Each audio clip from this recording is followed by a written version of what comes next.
This is Andre Taylor. I was having a conversation with someone who had lunch at a mutual friend's restaurant here in New York.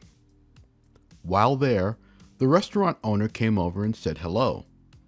And when asked how things were going during the pandemic, he said, "Business is good, but I'm having trouble keeping the doors open because people just don't want to come to work. They're getting unemployment, getting paid to do nothing." This entrepreneur was expressing the sentiment of many entrepreneurs and politicians. Some U.S. states discontinued emergency unemployment payments early for that reason. Yet in those states, there's been no surge of people going back to work.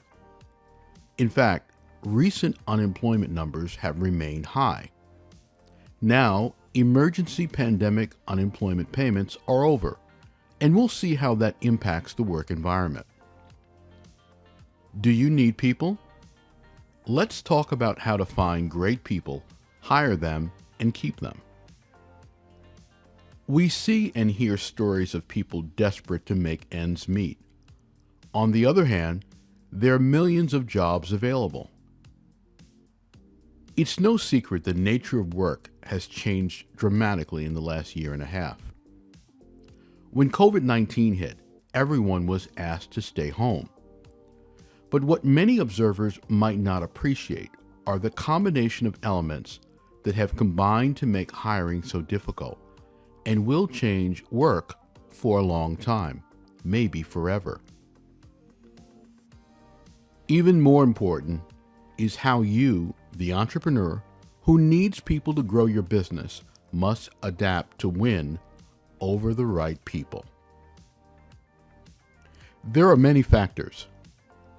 When the pandemic hit, many highly skilled and experienced people in many industries decided to retire. Many were furloughed with no clarity on when they might return, and they had to quickly make life, career, and family decisions. Many workers reconsidered what they were doing, recalled the conditions at work, the pay, the difficulty, the commute, and decided they would not go back. Some chose other paths, like career pursuits they always wanted to explore, like starting a business. Many people moved from areas where they were employed. Some decided to move out of areas where the pandemic was raging. Some because it was an expensive place to live, with the uncertainty of work, and some relocated to be closer to family. Politicizing the pandemic and vaccines have also caused some to be unwilling in certain industries to face customers. No matter where you stand on the subject, the pandemic has brought an added burden to working directly with customers. Childcare is also a factor for many potential employees, as schools have had hybrid plans. Learning at home does not make it easier for parents, it makes it harder. In addition, elder care is a factor for many, particularly with the high risk of COVID. Many businesses simply feel unstable to potential employees because of their industries, and because of not being able to gauge demand or regulations, and so many looking for work, many have opted for other alternatives. Now, working at home has been an eye-opener for some. It's more comfortable, less stress, more casual, and many want to keep that arrangement. Does your work environment require face-to-face contact and large numbers of people indoors? You're probably just considering a return. So let's now talk about solutions. There are plenty qualified people out there, and plenty that could be trained to work in your setting. Keep in mind, however, you're in a market that favors the employee. There's enough debate, conditions to be wary of, societal and political support, and dysfunction to enable someone who is tentative about working not to accept any situation. There are several ways you can find great people. To get the best people, you must rethink what you offer. Higher pay, more responsibility, flexible work hours and conditions are all required. You'll also attract people with better marketing. What would make someone want to work with you? Creative descriptions of the work and environment are important. Video that shows it's an exciting place to work. Even testimonials from coworkers. Show that you have a safe place to work, and be sure that it is. Sell potential employees on your mission. Are you focused on being the best in your category, as my clients are? This is something to talk about and get applicants excited about.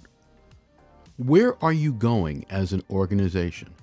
Paint an exciting picture. Use social media to provide a compelling sense of your work environment and perks. Just like you study social media of potential employees, they're studying yours. Potential employees are asking, "Do I want to work there?" One approach is to offer the best training in your market. Many businesses do not train at all. I think your leadership style, commitment to training, and even your training partners are important to talk about. I tell my clients to let their applicants and staff know they receive guidance from my company, Taylor Insight. Be willing to hire and train those with less experience and those in transition. This is on the minds of many today. How can I get into a new field? You can find and leverage excellence in the young, in those older, and those with experience in other industries. Consider if you can solve additional problems for applicants like transportation, housing, childcare, and even technology. You may find it easy to provide perks in these areas that are very meaningful for your staff. Remember, you must also look for people all the time, not just when you need them. Work has changed forever. You will need connections to more people than you realize. The place to find great people to hire is in response to your refined, elevated outreach. Posting a flyer on the door or listing the job on a website is not enough. In this market, you must creatively reach out to applicants, thank them for applying, give them a sense of what it would be like to work with you, and engage them. So what happens if they don't respond? What happens if they come on board and leave? Well, welcome to the world of work today. It takes a little bit more effort. One final thing to remember. Here's what I've seen in decades working with companies. Whenever you have a problem, the underlying reason is that you have not figured out how to improve. The problem is not out there. It's a problem that's in the room with you. You must be committed to improving as a business. Every business needs great people to grow, but first, you must grow in your approach. Make sure you subscribe to my channel. Tell me what you think about this subject, and if you need help defining your strategy to attract employees or customers, or help adding this messaging to your marketing and guidance on rising as an organization, use the link below to get in touch. This is Andre Taylor. Thanks for watching.